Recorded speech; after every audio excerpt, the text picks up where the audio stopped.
बोरवीर Nardana railway मार्गातील भूसंपादनाच्या संदर्भात प्रशासनाने खूपच शेतकऱ्यांवर अन्याय केलेला असल्यामुळे बऱ्याच शेतकऱ्यांनी जमिनीचा ताबा दिलेला नाही। बागायती शेती असून जिरायतीचा मोबदला दिला।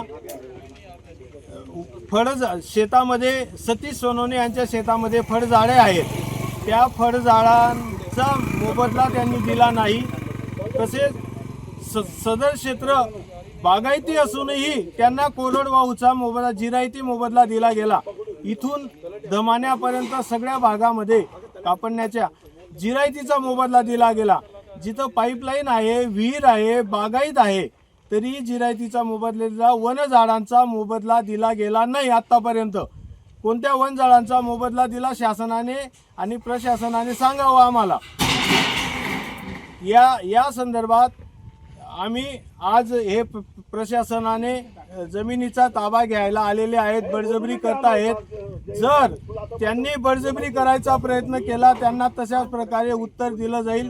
प्रेमाने त्यांनी सांगितलं तर चर्चेअंती प्रश्न निघेल। आमचा जमीन ताबा देण्याचा विषय नाही, जमीन आम्ही द्यायला तयार आहोत, पण आम्हाला योग्य मोबदला न मिळाल्याने आम्ही जमिनी देणार नाही। तोपर्यंत मिळत नाही तोपर्यंत दापुऱ्याला, वाघाडीला आता लवाद अधिकाऱ्यांनी बागायतीला 40 लाख व जिरायतीला 25 लाख रुपये रेट दिला।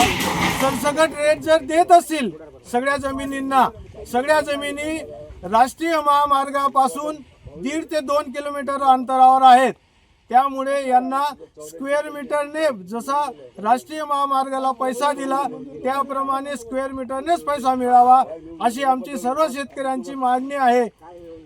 शासनाने शेतकऱ्यांवर बळजबरी आणि अन्यायाचा प्रयत्न करू नये। जर केल्यास शासन याला जबाबदार राहील अशी मी सगळ्या यांना सांगू इच्छितो। आणि शेतकऱ्यांवर अन्याय करू नका अशी अजून पुन्हा विनंती करतो।